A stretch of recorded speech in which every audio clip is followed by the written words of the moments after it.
scheduled for one fall with no time. Super hot fire! The greatest spectacle in podcast entertainment, Mr. Nestlemania.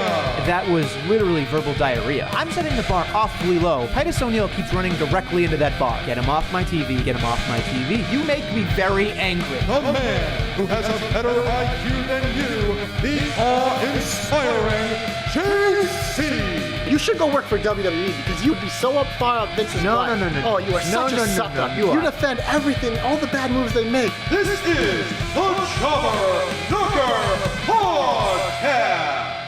Ladies and gentlemen, welcome to the latest edition of the Jobber Knocker Podcast. As always, it's Nestlemania. Alongside for the ride is JC. We are now officially in the go-home edition of Clash of Champions. Clash of Champions. We're here. It's all regal and shit, except for they took the King of the Ring off the show. Super heat. Which maybe we'll talk about that later. Yeah. But, it's Raw I thought was good. SmackDown was bad. But, we start this show one way and one way only. You'll always be in my shine. Mwah. Payne, she had a great match today. Always in the shine. She's a stud. But we're going to start with Baron Corbin. Crown Arcane, hashtag JC's hopes come true. We officially have Baron Corbin and Chad Gable. We're not going to talk about the other side, but we're going to focus on that triple threat match on Monday Night Raw, which was the dumbest idea ever. But once we get in the ring, I try to brush back all the shit and just enjoy the show. Corbin, Joe, and Ricochet were great. The booking of this match was great. Ricochet came out looking like a stud. He had it win. And then you know what Baron Corbin does? What Baron Corbin does best. Take advantage of every opportunity that's there. Threw Ricochet out of the ring, pinned Samoa Joe. King Corbin is headed to the finals, where he will be crowned next Monday on Raw. And it was great. I loved everything about it. And oh my God, the tide is turning for Baron Corbin. Oh, I heard it. He literally was getting Cena chants. He was. Baron Corbin. People were cheering for Baron Corbin and then against Baron Corbin at the same time. But the fact that people are cheering for Baron Corbin, it's happening. It is. I feel so proud because, when he was born into my arms and I was looking at him, I was the only one that didn't think he was an ugly duckling. And then as he's grown, people have started to realize how great he is. Then you finally pushed back the shit out of your eyes and saw his greatness. It's true. And now everyone is starting to see that Baron Corbin is the biggest star of all time. Not yet. Not yet. But he may be very well on his way. Oh, wouldn't that be something? But it's funny when I heard the "Let's Go" or Baron Corbin, but Corbin sucks. I was like, holy shit! Oh no! And granted, it's New York, so New York's a really good testing of the water. Yeah, they test the waters really well. But I was just, oh man, when I was listening to it, I thought, wow, just wow, because there's only one other person in the world you can compare it to. Yeah. And that's exactly no one else has gotten that treatment, which is crazy. And it's usually one person versus another person, and it's like, let's go Styles, Corbin, whatever. But it was Corbin, both sides. It was a tennis match. And I'm not putting him on the same level as a John Cena yet. Yeah. But I'm thinking to myself, if he's getting that now, but it's I'm going to stop myself. Look at it this way. It's different.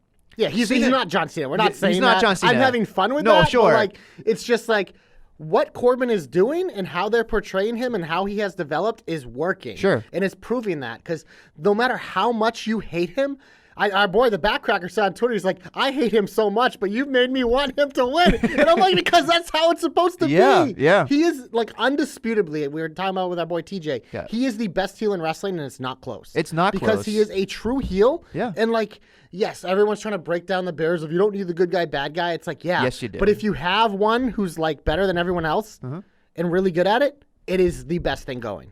And I'm not comparing these two because they're two different animals altogether.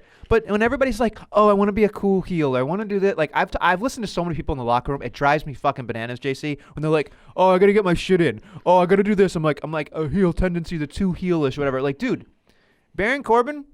There's nothing to like about Baron Corbin. Exactly. And everybody responds to him. Yep. On the other spectrum of that entire thing, MJF. There is nothing to like about MJF. And people respond to him. Yep. They're different animals, but when people are like, oh, you got to have baby faces, you got to have heels, which is true, but you also have these people in the middle thinking. You can't force it. You just, It is what you're it just is. gonna do it. Like Baron Corbin, it's just the same thing with Randy Orton, always comfortable as a heel. Yeah. It's just like he looks like an asshole, he acts like an asshole, he is an asshole. So guess what? You're gonna hate him. It's natural. Yeah. That's why this Seth Rollins thing has always been so frustrating to me because like this guy looks like an asshole, he acts like an asshole, he talks like an asshole, he is an asshole. Like even like it's just you can have him be the bad guy and people are still gonna like him. That's fine. It happens all the time. Look at Kevin Owens. Like we saw it happen towards the end with The Miz, and it's just like just keep them at what they are. But it's just I don't know. But Corbin's great. It Makes is. me It is. happy. It My is heart interesting. is so warm.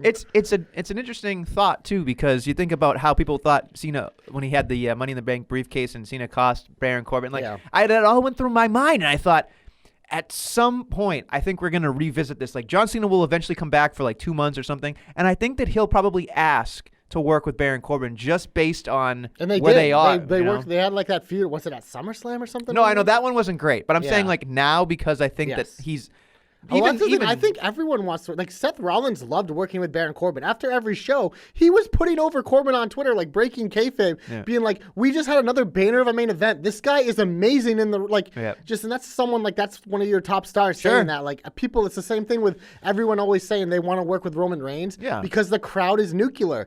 Baron Corbin is like that now. The crowd is nuclear when he's in the ring, good or bad. It doesn't matter. Like it just makes the presence and everything. That's why we make jokes he about why wins. is Corbin in the main event again. It's Yeah. like, well, because you respond to him more than anyone else. do. Yeah. He creates an atmosphere, and I hope that's the main event on Monday. I think that I don't even want to it talk about deserves that to right be, now. but Let's, okay. I'm wearing a shirt for a reason, JC, is because I was You're hoping- wearing your King of the Ring shirt. I That's am why I wearing- thought you'd be excited. I am. but- Listen, trust me. I was very excited about Corbin winning.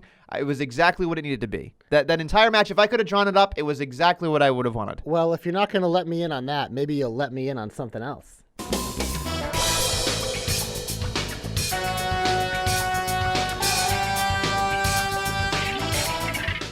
Wow. Every time. I should film it one of these times if I'm ready. But the problem is I have my notes ready, so I can't film from my phone and have my notes. Someone's sitting there going, yes, you can. But one of these days I'll be able to get it. Well, it happened again. Yowie, wowie! It did. So it happened again, and I thought to myself, I was sitting there in my private detective office with my legs up on the desk, and I thought, as I look out my window of, Enhancement Avenue and Squash Street, I thought to myself, what the hell did I just watch? I thought to myself, this is different. Yowie wowie! And it goddamn was. And first off, we're going to get out of the gate. Everybody, including myself, even on this program last week, my hopes did not come true. We were hoping Shocker. We were hoping for one interaction with Bray Wyatt. 4-2. Forever is what I am. But like, I was sitting there wondering, were they going to do this? And of course, no, they did not pull the trigger. Although they had a segment earlier in the night saying I'll be doing the Firefly Funhouse later in the program, he does it. And this is where it gets interesting, JC. Right out of the gate, Bray Wyatt is surrounded by all of his animals, all of his puppets, whatever you want to call it. And they're talking and they're doing their thing. And all of a sudden, I think Rabbit jumps up and says, stranger danger, stranger danger, stranger danger. Which, interestingly enough, going down the rabbit hole, did you know in 2010, Steve Austin, he actually was in a direct-to-DVD movie called Stranger. I did not know that. I didn't know that either. I was wondering That's if a deep Bray dive. Wyatt, maybe Bray Wyatt or The Fiend has an affinity for the cinema, or at least direct-to-DVD or Blu-ray cinema. But no, I was laughing at this. I went down and I was like, maybe he's making a comment about this terrible movie. So I had to figure out what the synopsis of this movie was. A Stranger is essentially... Steve Austin is an FBI assailant, some type of assassin that goes with the FBI, loses his mind and doesn't remember anything, and his family gets blown up to smithereens, and now the trailer, clearly enough, being direct-to-DVD, said, revenge is cold, because they couldn't use Stone Cold Steve Austin. I was watching it, and I thought to myself, okay, so he's making fun of a man that lost his memory, who thinks he's somebody different, who does not think that he's doing anything wrong. It's an interesting parallel to Bray Wyatt and The Fiend, and he also went back to, they were talking about all the things The Fiend did. The Fiend attacked Mick Foley, Angle, Finn Balor, and then they looked at him and the puppets made him feel like it was him, and he totally just batted it down and went, no, that was The Fiend. And nothing. And it was just interesting dichotomy there when they were looking at each other, kind of the puppet and Bray looking at it like, oh, okay, I get what you're doing. But really what it came down to me, and everybody else, I guess, in the land, was the clock. The clock specifically. It was started at 3:16, and Abby said specifically, what are you going to do about it? My clock's been broken. By the way, it's a nice little touch. I don't know if you saw it. The actual clock itself was shattered glass because of 3:16. I enjoyed that little aspect of it. And I was watching it and watching it and watching it. And, of course, he goes, let me fix it. And he uses the hammer. And Rabbit says, oh, no, not again. Because, as remember last time that there was a mallet or some type of hammer, Rabbit got smashed. Squishy, squish, squish. Squish, squish, squish into the jam that was the rabbit. I forgot about the jam. The jam. Available on WWE.com for $9.99. Is it really? I don't know. It might as well be. Smuckers. Or call it fuckers. Whatever. It's just whatever. But anyway, so they would do that whole thing, and the clock goes from 3:16 to a number of 11:19. Now, this is where Ominous. Yeah, exactly. Now, this is where I'm not going to lie to you. As I do research, I do different things. I look to see what other people are saying to see if they can lead me down a trail. Yeah. Because that's what a good detective does, JC. You got to follow every lead, I have including to. if they're ones that other people uncovered. You It's wouldn't true. be doing your job. It's true because we're all in this together, folks, because we all have no clue what we're doing, and I am trying to shed some light on some stuff. However, I will say, is it a Bible verse? No, it is not. Is it The Undertaker? Clearly, last night we decided to know that no, it is not. Watson has something to chime in here. Yes. So, yes, as you're referencing, 11:19 was the debut of The Undertaker. Yes. Do you know what day, you know how every day has like some sort of weird day? Yes. 11:19? Yes. World Toilet Day. And I didn't look this up, but I will take it as fact, is the year The Undertaker debuted, that's when they decided to start calling it that, like the minute they saw him on screen. So yeah, Oh. TJ asked, he's like, hey, that's also The Undertaker's debut. I'm like, see the correlation? So Bray was just trying to like educate us that The Undertaker belongs in a toilet. Carry on. Wow. Just wow. So then I started to go down the toilet hole, and I decided, what am I going to do with this, right? So I thought, okay, so 11:19, clearly not a Bible verse. Sorry, it's the wrong one, guys. I'm looking at it going, no. It's wrong. It's just wrong. Is it The Undertaker? No, not yet. Wrong. Could it be Survivor Series? Probably, but not. Survivor Series on 11:19? Well, it's technically the 11th month of the 19th year. I would say probably wrong. I'm thinking, look, why would they send this over here and do this over there? Clearly, what I've noticed about Bray Wyatt is he is the Fiend-ish, whatever you want to talk about, is a singular focus for now. And then he goes to his next victim and his next victim. There's not a lot of crap going on here. He's a singular focus kind of thing. And I thought, okay, fine. So I started going down and thinking to myself, could any of these spell anything out? And I thought, the 11th letter, the 19th letter, KS. No, of course that's not it. People thought 11/19. Could that be the date of November 19th? It is not. It is not even a SmackDown day. It's no longer any day because they've moved to Fridays. So that's out. Then I thought to myself, could it be that there was something that happened on the 1st of January 2019? No, I looked. There was nothing. And that's a Wednesday, by the way, so that clearly could have been nothing. People believe all these different things. It's just not possible, folks. But then I thought to myself, just humor yourself, Adam. Who the fuck is Adam? Yeah. And I thought, thanks. And I thought, I got to humor myself. So there it is, 3:16 and 11:19. And I went, wait a minute. Wait one more minute. What if it's a math equation? So then I thought to myself, maybe I'll put it in my Google, but I'll do it in reverse. 11:19 minus 3:16. And it comes out with the number. Ooh, you did a little Twitch thing. Yeah, I know. 803. Now, I thought to myself, listen, 803. What could possibly 803 mean? It can't possibly mean anything. I'm just fucking stupid. I'm just fucking nuts. Yeah. There's nothing going on here as I crap out on my microphone. What the hell? That's interesting. Anyway, yeah, so I just crapped myself there. You know what? I think you're onto something, and like the Fiend spirit is here and trying to. Yeah, it's weird. All I know is that I'm like creeping out here, man. Like I can hear myself, but not really. Wow. Anyway. Yowie, wowie. Can you hear yourself? Yeah. Might be my thing then. Interesting. So, I think the Fiend is coming in. Oh my God. I'm gonna. There's one, I think, bad hole there. There is a bad hole. Wow, that sounds a lot better, actually. Yeah, wow. That was weird, right? When I was about to give you my gotta big be careful of those tainted holes, you know? Wow. Always wash up. So I thought to myself, no way could 803 mean anything. And all of a sudden I put it in my Google machine.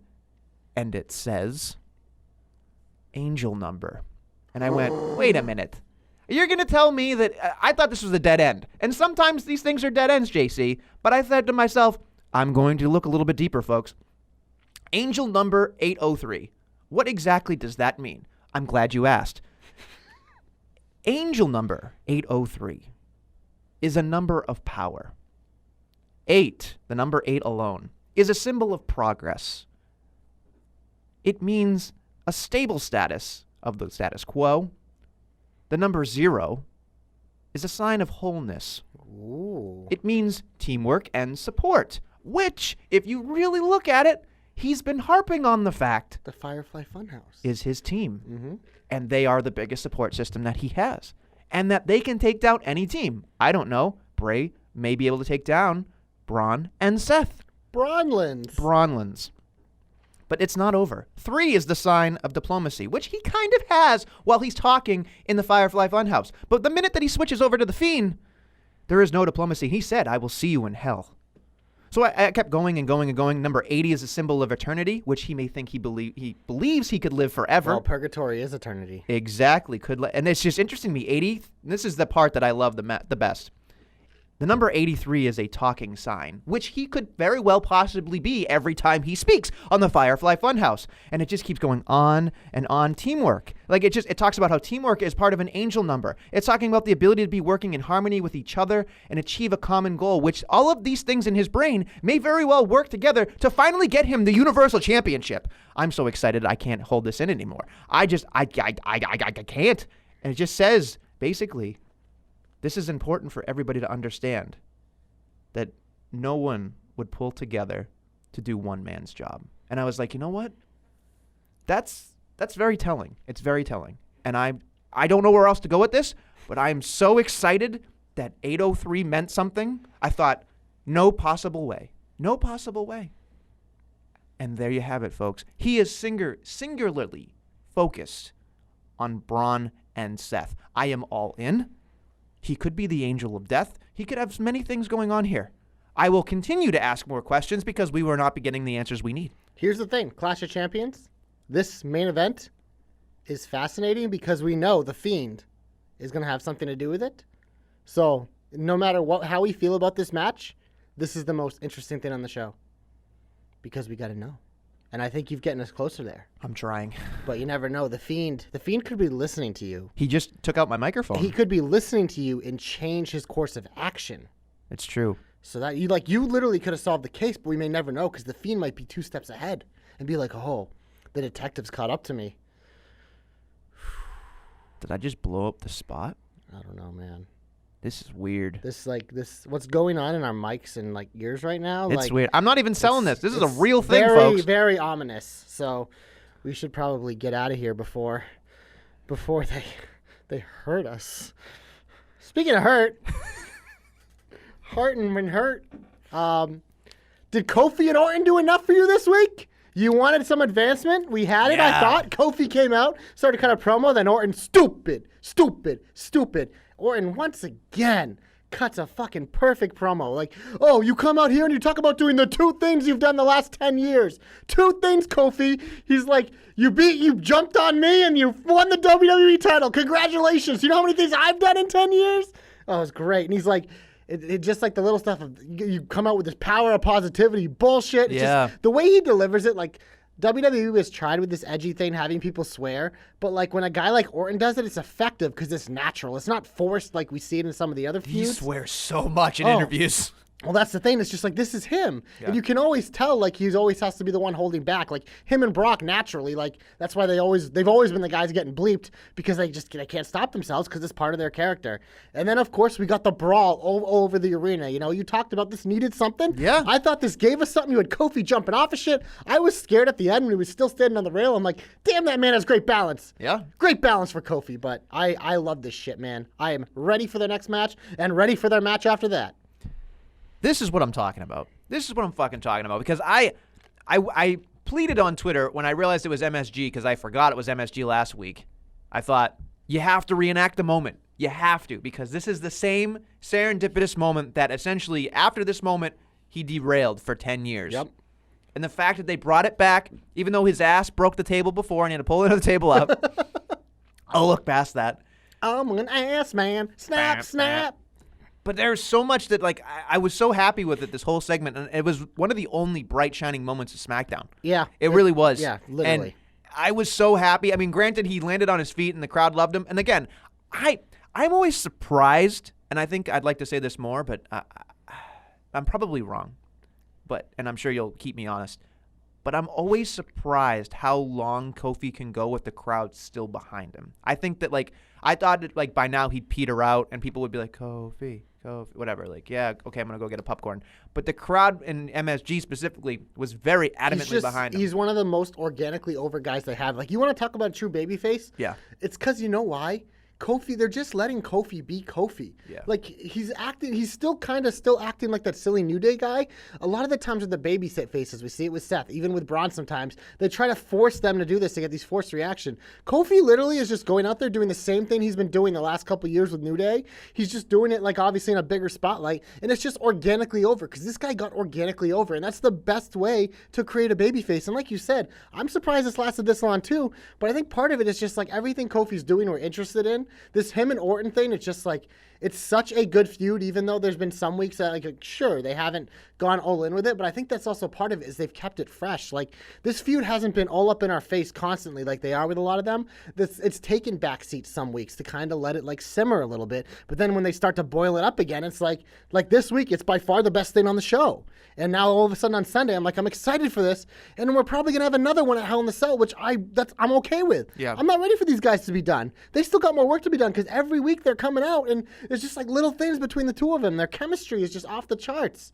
So, if it doesn't end in a Hell in a Cell, I'll be surprised. yeah, it has to. I mean, this in terms of, like, we always talk about the Hell in a Cell being forced, the Sure. pay-per-view, this one will deserve one no matter what happens on Sunday, no matter who wins. You think about it, Randy Orton and Kofi Kingston, Bray, and probably Seth, I would imagine. And then, of course, we're going to have KO and Shane, which I'm sure will happen in the cage as well. I don't know. He's fired, man. Well, we'll see. Yeah, we might need to dial up a little detective work on that one later, too. Well, maybe, if you want to get jiggy with it. So Yeah. it's fine. Listen, before we leave SmackDown completely, I believe, Oh, God. there's only one more thing that I was surprisingly, and I mean surprisingly, entertained by.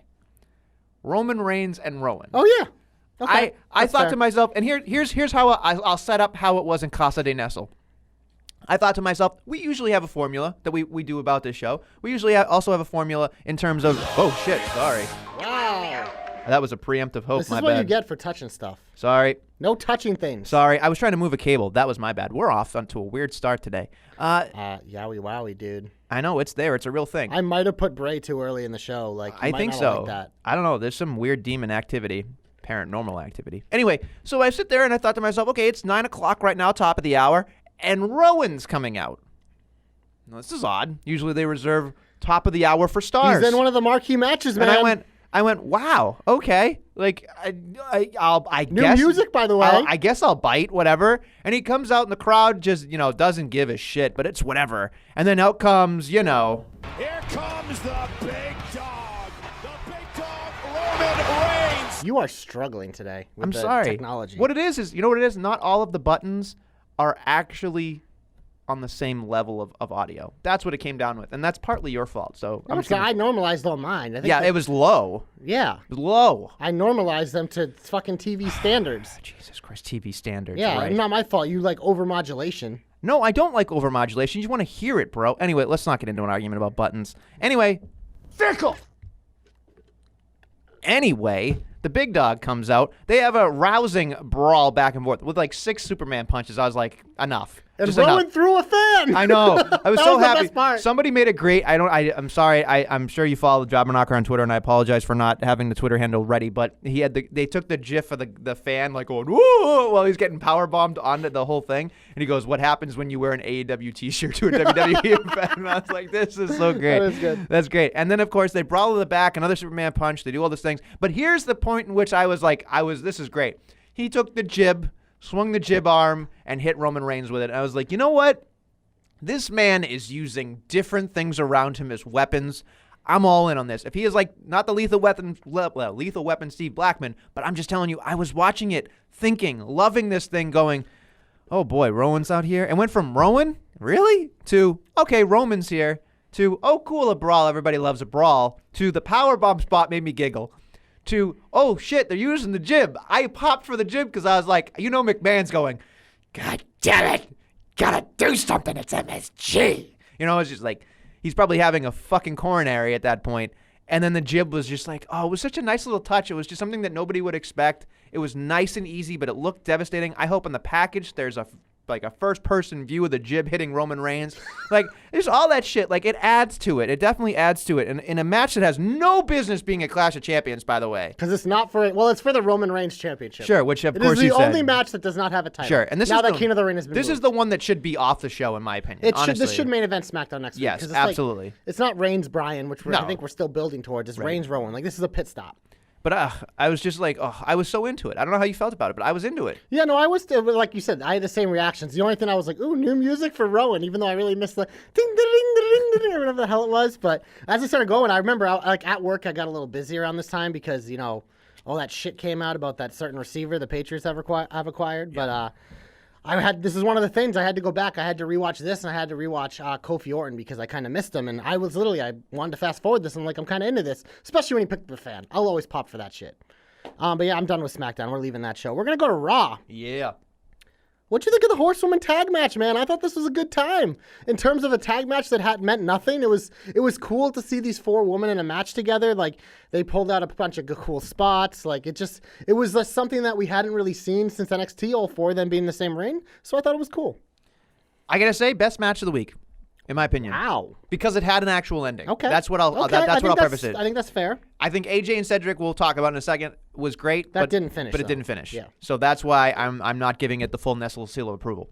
But I will say, as I like to call it, the 4 horsewomen implode. Like that's how it felt. It felt like a marquee matchup. They got a lot of time. There were a lot of falsies. There were 2 heats in this match. It took 3 segments. I would have had this main event the show. Yeah, I was especially with what happened. Oh yeah, I was wondering to myself, why is this where it is? Because it the ending of whatever we did was just so stupid and pedestrian. We'll get there. But God, I love this match so much. Kudos to Becky Lynch. Kudos specifically to Sasha Banks, because those two were killing it in the ring.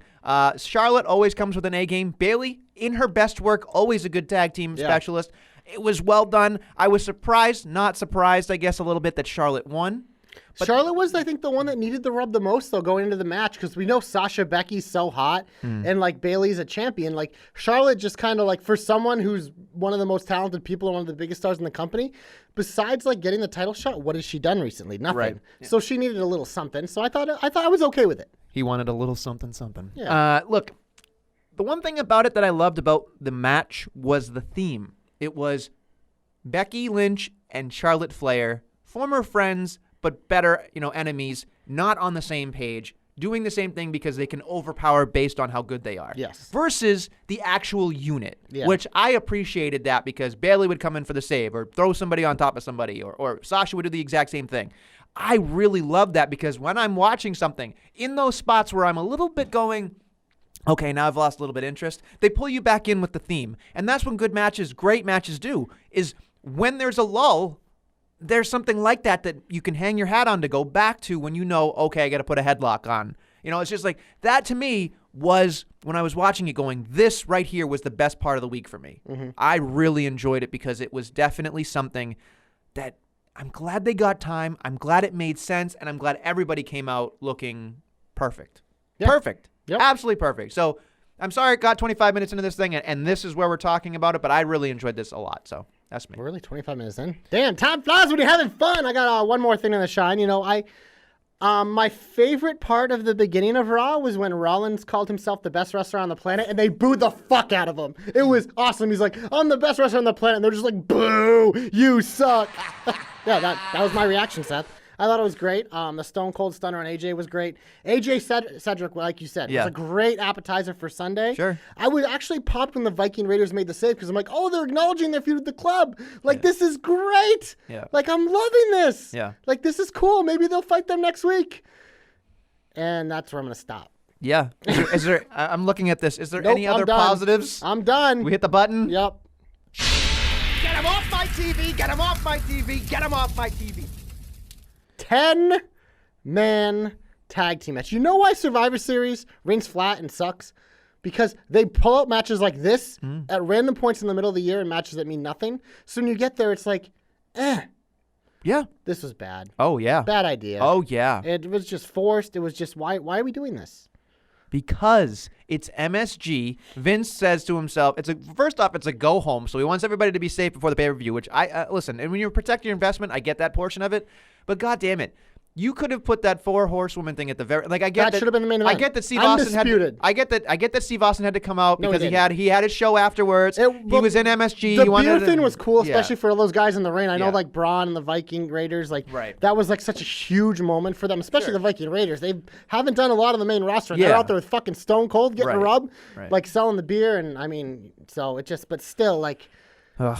That literally, I remember we were talking in the thread. I was talking with our guys, I think with Billy and TJ and guys, and we were just talking about how much, like, I've been watching Raw mostly live lately because I'm at work, so I'll put it on when I'm there. Yeah. Once Celtic season starts, this isn't going to be happening, but I've been finding myself actually mostly enjoying it, like, not hating that I'm having to watch this show live, but literally, as I'm, like, talking about this match comes on, and I was like, literally, except for this is a complete waste of time and worthless.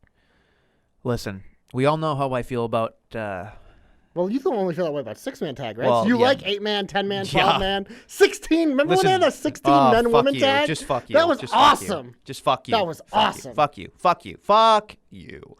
Listen. Wow, potty mouth. Oh yeah, like you're not a Apologize sailor. to TJ's daughter. TJ should be a parent not playing this in front of his daughter. God damn it. Maybe and he's trying to backcracker. educate her on wrestling.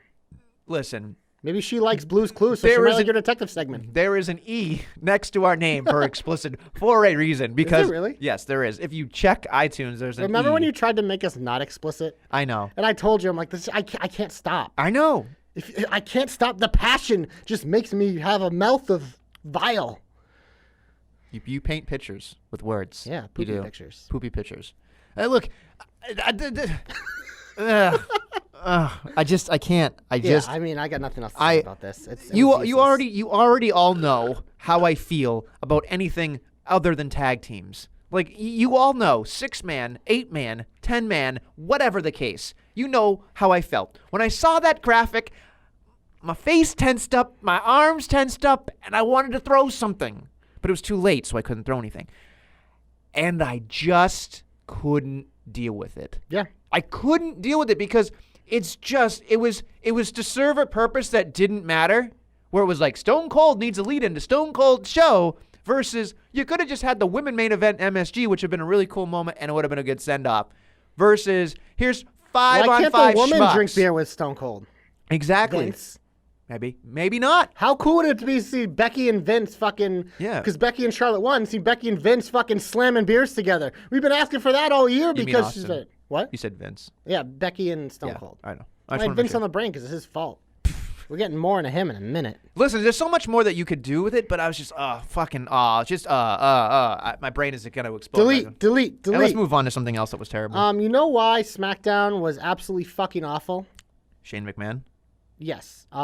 Way too much Shane. Shocker. Shane McMahon comes back, oversaturates the show with his fucking shitty poopy poop, and the show sucks. Like, literally sucks. We knew the minute, Yeah. like, Elias was out. We're like, yes, Elias is out. But then we all came to the realization, like, oh, fuck, Shane's going to wrestle then. So, Yeah. of course, that's what happens. The twist of making KO the ref, I was like, that's intriguing. And it's just like, then it's just like all show. It's like Shane this, Shane that. Then we get to it and Gable wins immediately. And I was like, yes. Oh shit, there's still 10 minutes left. He restarts the fucking match. And it's just like, they had an opportunity with this where they could have like had like a one night thing, whether it was like all the guys who got eliminated or getting everyone a chance, like it was a battle royal or something, to like win and then have this match main event and have like a really good wrestling match between Gable and somebody else to showcase someone else. Because Chad Gable's getting showcased in the main event, which is cool anyways. But you could have done that with literally anyone else and had 2 guys do it. But instead you have to go out there with Shane, so you know it's not going to be an actual good wrestling match. It's just going to be all chicanery bullshit like every Shane match. And then literally the stuff at the end with the KO, it's just like, Shane taps out, so KO can control, which actually, in terms of booking, like, that was a smart decision. Because, like, in terms of the storyline, it makes sense. Then he just, like, he fires him, and it's just like, we're never going to escape this feud, are we? Like, we're never going to, like, Chad Gable, it was supposed to be his mom. That's the thing, everybody being like, oh, I was in the ring with Shane. It's like, yeah, but he was an afterthought in this. Absolutely. That was my biggest gripe. That was my gripe about it. This should have been a showcase about Chad Gable making it to the fucking finals of King of the Ring. This guy's barely been on TV. He had to go to 205 Live to actually be able to wrestle recently. He had to go down there and like show off what he can do, then be like, oh shit, this guy's good. Let's have him start wrestling on SmackDown again. And it's just like he finally has a moment where he wins, and it's just like an afterthought because you have to drag more of this Shane KO shit, which we're all over it. We all love KO.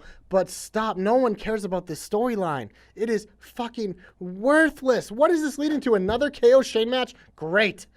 Great. That's exactly what we all want to see is fucking more of this. No.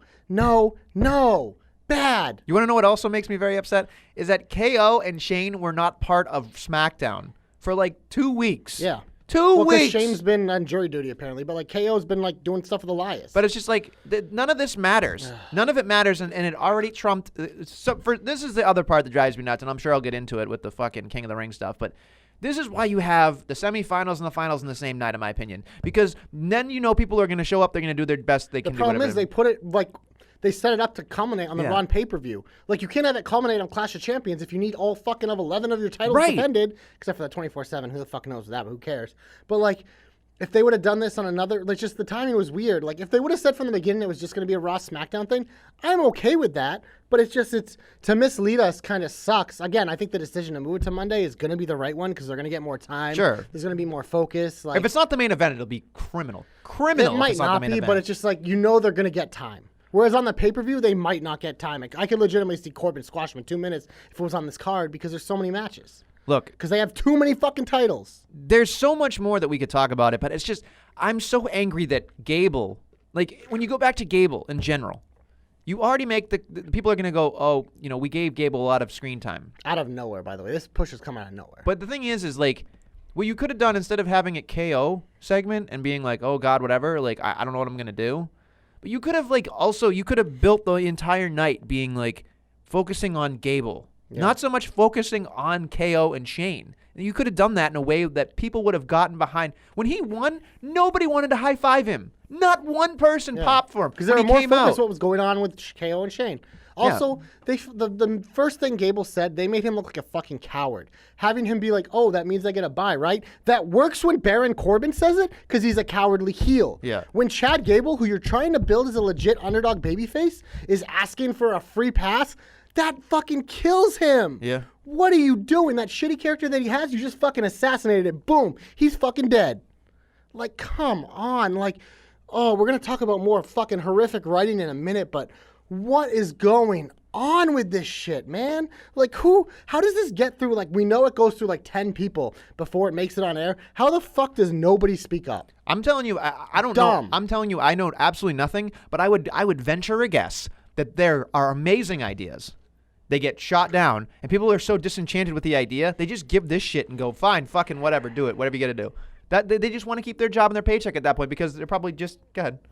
I'm going to knock down this door and kick you in your vagina. There's so much that I'm sure that these people are trying to do because they love the product just as much as we do.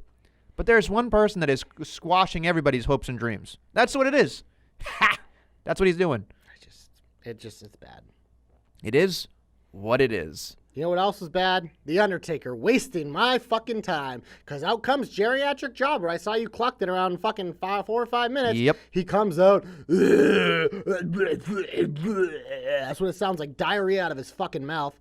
Then out comes Sami Zayn. Because why not feed Sami to The Undertaker? And just like Sami had a couple good lines in there. But it's just like, I didn't care. I knew this was going nowhere. We all just wanted The Fiend to do something. But nope, it's just Geriatric Jobber comes out just to waste people's time. Literally a waste of our time. We could have, featured the SmackDown Tag Team Championship match that's coming on Sunday, but nope. We gotta fucking do this shit with The Undertaker because they're fucking just want to suck his fucking little shriveled dick. Wow. Yeah. You know what I've noticed? I'm going to use this particular thing. And I think this is a good example for old Nessie. I'm watching this segment and I thought, okay, Undertaker. Starting out hot, 4 minutes. Wonderful. Gets in the ring, does his business. Sami Zayn comes out. I'm like, okay, generic. Great. Wonderful. Does his thing. Chokeslam, because he can't tombstone him because he's old. Here's what I'm going to do from now on. 32X? Well, yeah. But every single time I'm going to watch a segment, and I challenge other people to do this. When you're done watching a segment, go, okay, now what? Exactly. And this led to nothing. It didn't even tease anything. It was literally like, let's pull out the Dog and Pony show, have him fucking jerk himself off for 15 minutes and bury Sami Zayn even more, and just all because we're an MSG and we want to give them the... No, like, does anyone actually care about The Undertaker anymore? My buddy Trav, longtime supporter of the Knocker, does not watch wrestling, saw The Undertaker on this weekend. TJ and I talked about it on game day when he was talking about Texas playing on Saturday. My buddy Trav texted me actually and said, wow, it's awesome to think there's a whole generation of people who don't know who The Undertaker is now. He's like, I watched that video and nobody knew who he was. Nobody gave a fuck about him. And he was talking about nonsense. And he's just like, think about that for a moment. A guy that's been around that long with that much of a mainstay appeal. Well, the problem is a lot of the younger people, like, they only know him as this geriatric jobber. Yeah. So, like, when they do see him, like, they don't, like... I don't know. That's why it's just... Daddy, why is the dead man not die? This is like if Tom Brady, when he's like 65, is for some reason still trying to play football and some team has him start and he's just out there like throwing picks and falling down with his cane and shit. Like, it just occurred to me, The Undertaker is the Brett Favre of the WWE. But he's worse. At least Brett Favre can still move. Undertaker can't move. Brett Favre still look good in them jeans, man. Wrangler. Yeah, that's where he belongs, in jeans, not in the ring. I agree. So there we go. There it is. I can't deal with this anymore. Let's move on to something else that was terrible. The Bayley Ember match. So here's where my head explodes. Mm-hmm. So we're playing up this whole thing of Bayley being a not credible champion. And then we have... No, it's starting to get to me. Okay. Thank you for calling me Bud. You look like you're going to cry. No, I might cry from how painful this entire fucking SmackDown was. I'm going to call it Schmackdown because that's what it felt. Shit down. Kofi Orton. Good Lord. So we have this backstage segment with Ember and Bayley, and they talk about how she's not relevant when all she just did was beat Ember Moon. That's the thing. At SummerSlam. Bad writing too, because it's like Bayley's been the most talked about thing the last couple weeks. It's literally like it's just the writing is so on SmackDown this week was so fucking poor. Yeah. Like of all the weeks for Vince to rip up scripts, he should have ripped up this one and been like, what? But who knows? Who the fuck knows? Like I know people can all. It's an opinion and it doesn't matter. And I know nobody cares about what I have to say, and I get it. But God damn it, I know you can rationalize anything. But I'm watching her say these words where she's like, you're not relevant. And I'm like, bitch, she fucking beat you. You're the one who's not relevant, Ember, and you're one of my favorite fucking performers on the brand, but your character sucks right now. It was bad. I was like, just stop talking. Just stop talking. Trash. Because all of it was bad, and Bayley's like, okay, and walks away like fucking Eeyore. Yeah, and it just not. And then, of course, here we go. Here's the other thing that fucking drives me. This is a twofer for me, JC. We wheel out this stupid Bayley Ember match, which in my opinion is the definition of going through the motions. Useless. It was awful. Charlotte Flair is sitting out there in her best, whatever. She looks good, whatever, doing her thing. But she's sitting there, legs to her face, doing commentary with Graves, taken away from what was going on. Then, of course, we do this whole thing here where they have a standoff and woo, whatever, and she walks away, no interaction really at all. So she's sitting there at commentary. But in the same show, we have Shinsuke Nakamura at the beginning after Sami Zayn. Put that guy on commentary. Putting him on commentary in Japanese, which again does not get heat because nobody in the arena can hear him talk. So you're using the same device on commentary in the same match, not 2 hours, not 1 hour apart from each other. I was sitting there I was so angry going, first off, does Charlotte Flair need to be out there? Maybe. Does Shinsuke Nakamura need to be out there? No. The Andre Andrade Miz match, whatever, that was fine. Sure. I get it. Because, let's just shovel away for CN. The Bayley Ember was beyond useless. Like, we already got, our fucking Bayley Charlotte shit on Monday. They would have been fine with a quick backstage segment, the two of them or something. I don't know, like Charlotte just going up to her and being cocky because Charlotte just fucking beat her on Monday. That's all it needed. But why was this a match when there were other things that could have had matches? I don't. It makes me angry. It makes me angry. They're using the same devices. They're using the same old shit. It's literally, you know what SmackDown has become? Sloppy Joe Tuesdays. They're just giving you shit. They just slop it on your plate and say, here, you'll eat this. Yep. That's exactly what it is. Pot fucking luck. Yep. And That's what it is. You ready for the biggest heat with the writing from this week? Oh, no. I mentioned her in the Shine, so we're all good there. But that promo they scripted for Mandy, like, when you write that into, like, 2019, how do you think that's going to, like, elicit a reaction from people being like, oh, she's ugly. What?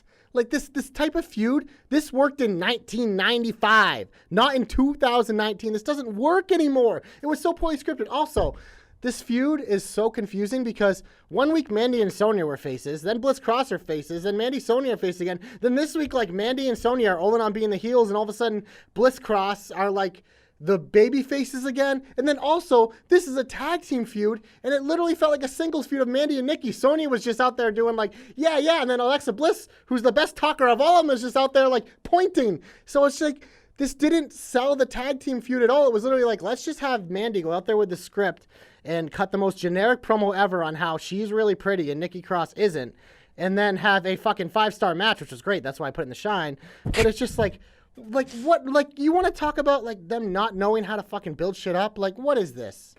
What is this? God, at least like when that entrance hit, I was like, oh, thank God. And the match was fine. I don't even think you could have had an issue with it. I will say this, because she throws the knee so much, Nikki had it scouted. She didn't even get to throw it because she throws it so much, and Nikki was like, ah. I love you putting that out there on Twitter and everyone ignoring you because we all love and respect Mandy. There it is. And you just have a target for her because she's so much better than everyone else. Oh, God damn it. Yeah. You know what? It was just funny to me that she lost by throwing the knee. I'm like, Nikki studied the game. Love it. Love it. But it was good. That was fine. But I'm so proud of you that you put her in the heat. No, I didn't put. You put her in the heat. I put her in the Shine. I put the writing. You put her in the heat. No. But who spoke the words? You put her in the heat. The writing team. I'm so proud of you. I'm so proud of you. She was always in the Shine. She was in the Shine. She kicked off the Shine, Adam. You did. Listen. You snug her in. I didn't sneak her in. I fucking had her main event. And then I just moved Main event is not up the front. That's a curtain jerk. Well, I had a curtain jerk main event. Yeah, you jerk something. Hey, there's been shows where the main event went on first. No Mercy 2016, Dean Ambrose, AJ Styles.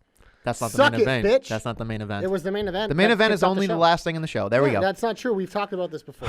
Anyway, Mandy in the heat for the first time in a long time. Thank God, Josh. Mandy's not in the heat. The writing is in the heat because they brought her down, but she did such a nice job with like the match that I'm glad you can talk about how bad that promo was because I don't want to sit here. It was the worst written promo they've had in a long time. Like, it was bad. Like, just don't do that. It's so don't do that. That type of like story doesn't work in today's day and age. Not like that. Like, nuance it.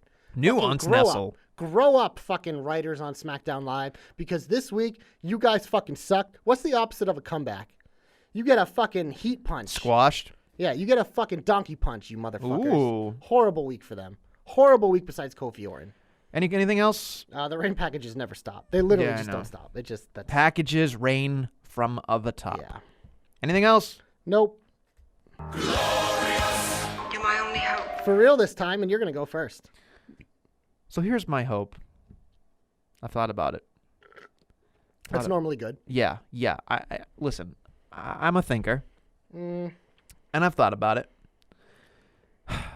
Look, I just believe that Clash of Champions is going to be something I'm not excited about. And I'm hoping, praying, that with this new Fox thing, because it seems like we're treading water till we get to Fox, I cannot deal with this, JC. I am hoping and praying that they literally just morph all the titles together. They're like, here's... They won't. They're not. No, but they're doing a redraft. No, I know that. But what I'm saying is, this is my hope, that they go and they see, okay, the tag team titles... Redundant. They're not necessary. 2 shows, they're just not necessary. You have the women's division and the men's division. And you know what you do? You have one of each. You morph them together, you get it over with. The United States Championship and the IC Championship, yes, on a certain day, I would like to see them morph together, but I know we're not going to get there. I think with the two-show format, it's fine having those two separate. We But have one world title, one women's title, one tag title. We have one of everything I'd be happy with, but 11 championships, and I know everybody's insane. It's main roster. It doesn't include NXT, yeah, NXT and it's UK. It There's does include 17. the cruiserweight, but There's 17 championships altogether. There's too many. My hope is simple. We need to find. There's so many. no, there's more than that. Because there's 4 in NXT and there's 3 in NXT UK. So that's There's only 18. 3 in NXT. No, there isn't. Yes, there is. Women's, men's, North American tag. Oh shit. Okay. Bro. Sorry, bro. So 7 more, 18 titles total. Okay. Well, whatever the case is, that's a lot. Yeah, That's a lot. Like, and none of it matters. None of it matters. that's not true, but sure.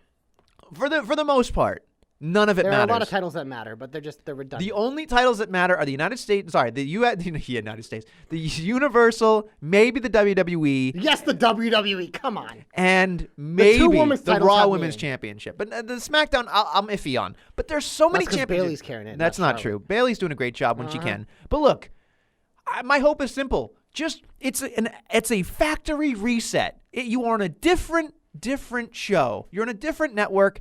Please, you do not need to have women's championships on both shows. You do not. You don't. You do not need 2 world championships. You don't need tag championships. Well, they don't. They have a world and a universal. Whatever. You can have the galaxy for all I give a shit. Oh, don't give them any ideas. But I'm sitting here going, you have a hard time getting people on the show. People. Just people. Let alone props that are supposed to have meaning.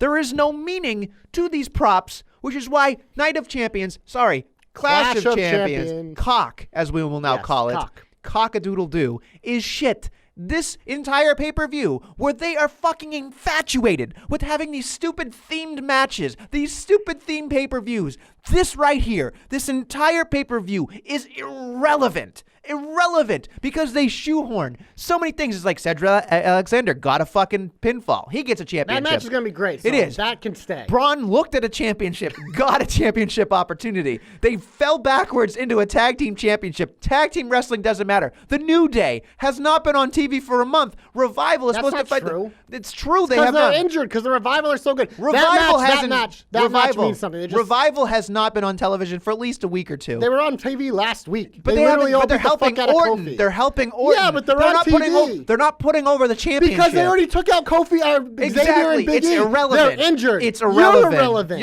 It's all irrelevant.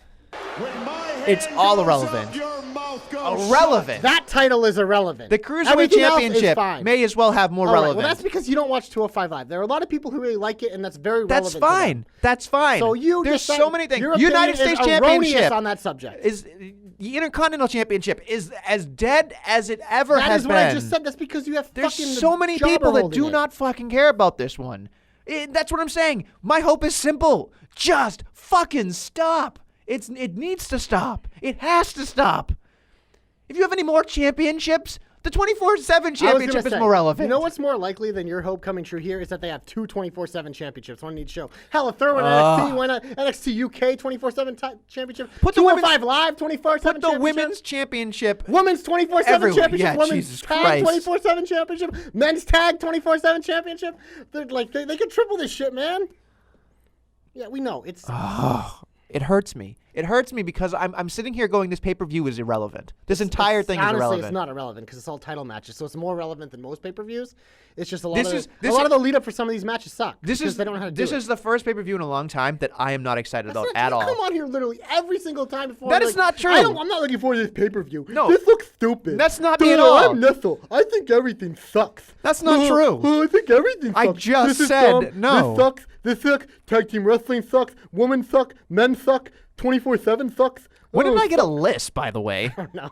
Wait, it's erroneous that you would say all this shit to me because, quite frankly, I come on this program. We've talked about it all the time. That's it. My hope's over. Go. Go. Fickle. My hope is about that shitty Intercontinental match because you know Oh, what? what do you know? It's irrelevant. I literally said that's the one that's the worst on the card. That is the one match that is useless. But here's what I want to happen with it. Shinsuke Nakamura, match starts, running knee, 1, 2, 3. Shinsuke looks good because he squashes the Miz. Later in the night, Cedric Alexander versus AJ Styles having a great match. Cedric Alexander, massive upset, wins the U.S. title. Out comes The Miz, beats the living fuck out of him, turns heel. We get heel Miz back. Miz Alexander, we're on our way. Hashtag JC's hopes come true. Hashtag JC knows. I'm just trying to spice up the mid-card here, baby. That's all I'm trying to do. Before you have an aneurysm and we go into the comeback, I really want to quickly hit this button. What's up, jobbers? Because I forgot to do Oh, yeah, it. we blew right by it.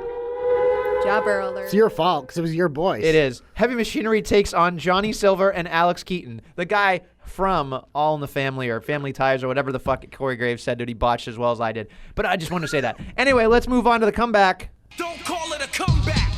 I've been here for years. He actually hasn't been there for years. He actually just got there. And this happened on Main Event, so you probably only saw it on social media. But the first ever Boston Celtic and NBA star to win the 24/7 championship, my boy, Enes Kanter, fucking stud, does it in MSG in front of his old crowd, does a weird thing to, like, clothesline, I guess, to R-Truth, That was pins the him. grossest looking clothesline. Reveals his Celtics jersey. He's a stud. He then immediately lost it because that's what this title does. But Enes Kanter, you deserve my comeback, sir, because you are a stud. I can't wait to watch you in green all year as you entertain the fuck out of me because he is an incredibly entertaining man. He loves wrestling. This is great. He's even done stuff with fucking AEW with Cody and MJF. So this guy, he's going to dip his toes in all the pond, baby. And I hope we see him on October 9th.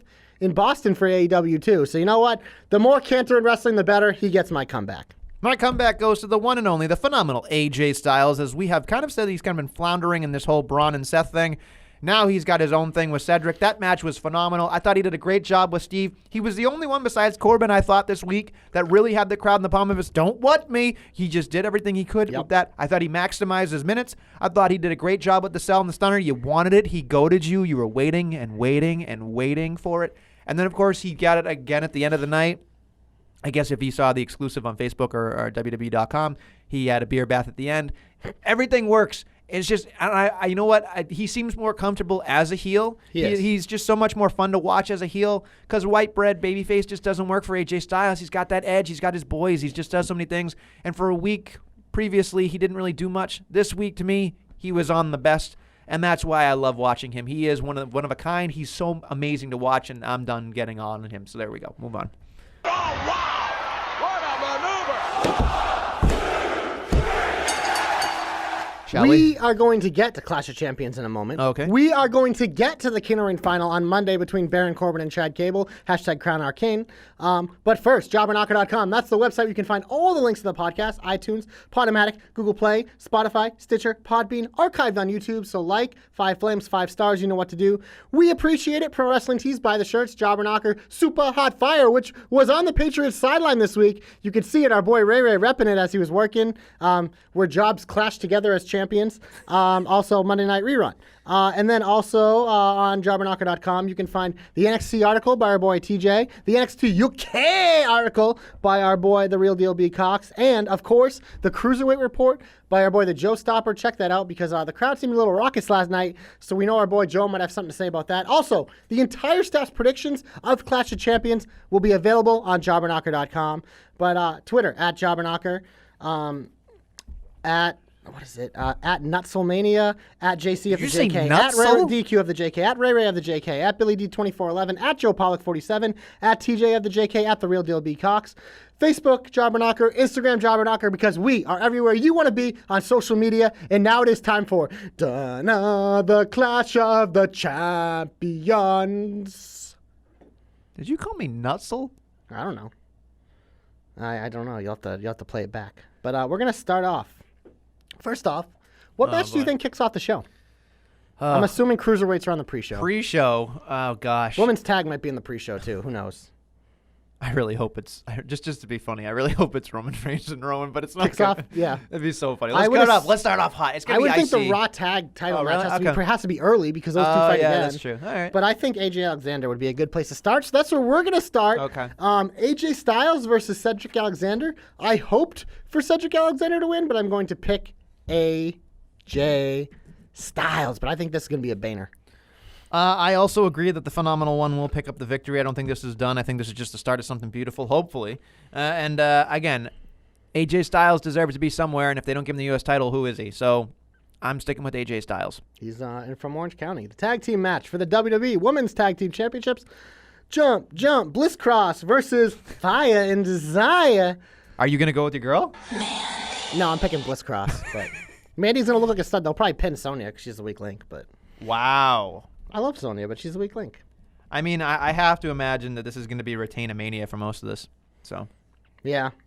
Speaking of, Intercontinental Championship, Shinsuke Nakamura with Sami Zayn defends against The Miz. I'm going to pick Nakamura.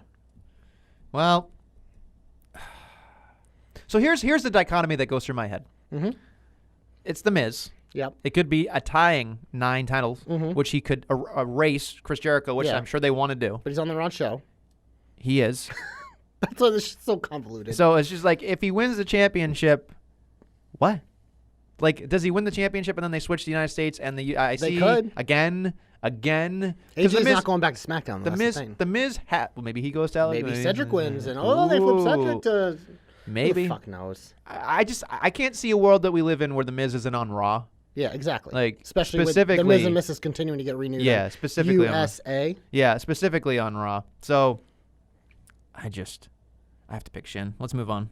Yeah, next up is a tag match for the WWE SmackDown Tag Team Championship. That nobody cares If the about. New Day is healthy, this is like probably the match of the year. Big E and Xavier Woods will attempt to defend against the Revival of Scott Dawson and Dash Wilder.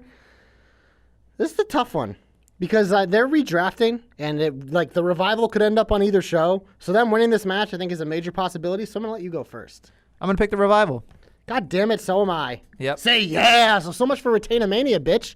You just went back in your own nickname. Well, so I we're said both picking the almost. Revival. We're moving on. Almost. Triple threat match for the WWE Cruiserweight Championship. You think this is useless because you fucking hate little people. That's not true. Because you're a I'm size little. shamer. I'm Drew Gulak little. defends against Shimmy Shimmy. Yeah, I love when Joe says that. Humberto Carrillo versus Lince Dorado. I'm taking Gulak. He's got to be Gulak. Yeah, I don't think he's losing until the rematch with Oni. So I think Gulak, Gulak baby. pins the Lince Dorado to make Shimmy Shimmy. Yeah, still look good. I fucking love it. I literally crack up every time I read it. Don't tell him Humberto that. Shimmy Shimmy. Yeah, Don't tell him that because he'll end up fucking doing it. I've seen this guy wrestle like once, and I just love him because of that. Ugh. Joe Joe got has him put over. him over, yeah. Joe, you put over Shimmy Shimmy. Yeah. God damn it. Next up is a tag match for the WWE Raw Tag Team Championships. Seth Rollins and Braun Strowman, who are somehow still the fucking champions, defend against Robert Roode with no mustache and Dolph Ziggler. I'm picking Roode and Ziggler because how are they going to keep this Brawlins thing going? I'm going to say right now I'm picking... Crap. Oh, doesn't know. I'm going to go with Seth and Braun. Wow, you're going to be wrong.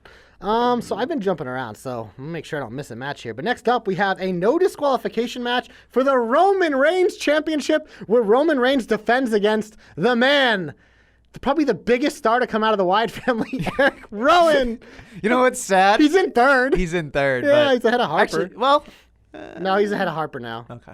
Because Harper may have feuded kind of in that Orton Bray feud, but Eric Rowan is feuding with Roman Reigns. So I'm assuming you're gonna pick Rowan, but I'm gonna pick Roman Reigns. God. Do it. Pick Rowan. Imagine if Rowan won this match, then only Shane McMahon and Eric Rowan can beat Roman Reigns. Here's where I'm talking myself into a terrible It's a no terrible DQ match, thing. so Daniel Bryan could come out and help Eric Rowan. Or he could help Roman Reigns. That's true too. They've put so much stock into Rowan, and I'm thinking to myself, he hasn't had a victory in forever. Didn't he lose to the Big Show in that stairs match too? Yeah, you always bring up the stairs match. Because it was great. It was tables, ladders, chairs, and stairs. It's the only thing I ever remember about Eric Rowan, besides the fucking bodysuits he wears, is he had a fucking stairs match on a pay-per-view. You know what? You know what just occurred to me? I don't know why, but on Countdown, Roman Reigns made fun of Eric Rowan because in the jumpsuit he called him Hungry Butt because that's the way his ass looked in the jumpsuit. You know what? I missed that show. You know what? I'm gonna go for it. Rowan. Yes! I don't know how. I don't know how it's going to happen. It's probably not. I'm already losing this. I've never been so proud of you. I'm going to go for it. Listen, in a world where I have nothing to be excited about for this entire clash, this is the match where I'm going to go, I'll be interested. I love it.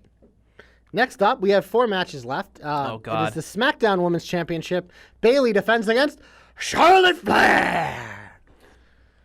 It's better be Charlotte. Woo! This is an easy one, honestly. Like, who's the most surest thing to go into Fox with the championship? Probably Charlotte. So, yeah, we're both. Sorry, Bailey. So, look at this. Retain a Mania. I have 3 title changes. You have 2. We still have 3 matches to go. Next up is also on SmackDown, the WWE Championship. Kofi Kingston, stupid, defends against Randy Orton. Is this the time where Randy ends the reign No. of the Kof? I think Kofi wins by some type of just upset victory. Hopefully not the small package because I'll lose my mind. But the minute he wins, Randy Orton comes back around and just beats the shit out of him to lead them more to it. That's really how I'm thinking it's going to go. You ready? So Kofi for me. I'm picking Randy Orton.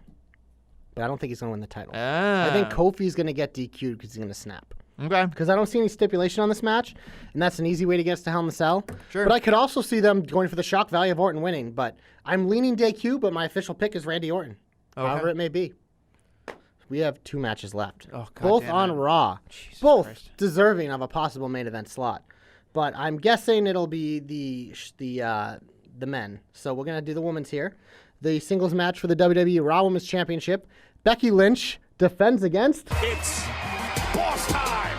We weren't getting through a show without that button getting hit. So is it Sasha's time to take it, or does Becky continue to be the face of Raw? Oh, it's Becky all the way, baby. Becky. So this one's hard for me because I could see them. No, you have goggles for the boss, and that's no, okay. I'm just. You have boss. No, you here's have the thing. boss glasses. I think the loser of this match is on SmackDown. Why? So, Why would they load up Becky Lynch on SmackDown? I just think it could be Charlotte and Becky on SmackDown, Sasha and Bayley on Raw, or it could be all 3 of them on SmackDown and just Becky and like Rousey on Raw. I don't know, but this one is hard. This is a coin flip. Just pick it. I'm trying to. No, I'm you're talking not. it out. No, you're not. I'm talking it out. You're stalling. I'm gonna flip a coin. Cap is losing have a his mind coin? right now. No, I don't have coin. Do you have something I can flip? I'm poor. Do you think I have a quarter, let alone any type of I'm coin? I'm gonna flip my wallet. This side is You heads. don't wait. This side You is don't tail. have it. You hold on. You really don't have any type of currency. one. You There you ready? go. See, you liar. Crap! Why didn't you say? Yeah, you so need to say heads what's what, is you Becky, idiots. tails is Sasha. It's boss time. You're going for the boss. The coin picked the boss for me. Thank you, coin. Well, you usually say better to be lucky than good. So, Yeah, exactly. you So know. I'm just like, why not flip a coin? The main event for the Universal Championship, the winner will take on the Fiend at Hell in a Cell. So the Ultimate Clash of Champions, the Tag Team Champions, who might not be the Tag Team Champions anymore when this match starts, are fighting for the Universal Championship. We have in one corner the champion versus the challenger. I always pick Braun to win. He never wins, so I'm picking Seth. Well, watch this be the time Braun wins, but I think Seth's winning. Seth has to win. Seth has to win. I mean, why put him over on Brock again just to have, be quick? I can't. And Seth Rollins, they book Seth Rollins in such a way where he literally is the most important thing on that show. They He sucks. Where else is he going to go? Where gutter. else is he going to go? Vacation. Go celebrate with Finn on his honeymoon. Like, just please, go away, Seth. Braun Strowman, it is not his time. Seth, I know it isn't. It's the Fiend's time. And it'd be easier to feed Seth to the Fiend than to feed Braun to the Fiend, because Braun Fiend is like the end game, I think, for the Fiend. Hopefully. Like, that's like early 2020, possibly WrestleMania, or a feud that could take us through the end of the year once the Fiend wins. The winner of this match is getting fed to the Fiend at Hell in a Cell. And it's going to be awesome. And it makes a lot more sense for it to be Seth. Because then hopefully he can take a vacation, come back as an asshole, and fucking be great. Meh. Yeah, that's how I feel about Seth. Nasty. Okay, on that note, I was shocked you didn't bring up that match, by the way. Rerun! I refuse to. That match, I refuse. There's so much about this entire week I refuse to bring up. Anyway, thank you for listening to the Jobber Knocker. We will be back next. We're not done yet. King of the Ring next Monday. Who you got, Corbin or Gable? Corbin. Yeah, that's true. Hashtag Crown Our King. That's it. I'm going to close the show because King Corbin's going to close out your hearts. Enjoy Clash of Champions on Sunday, but enjoy the final of the King of the Ring on Monday. We'll see you next time. Man.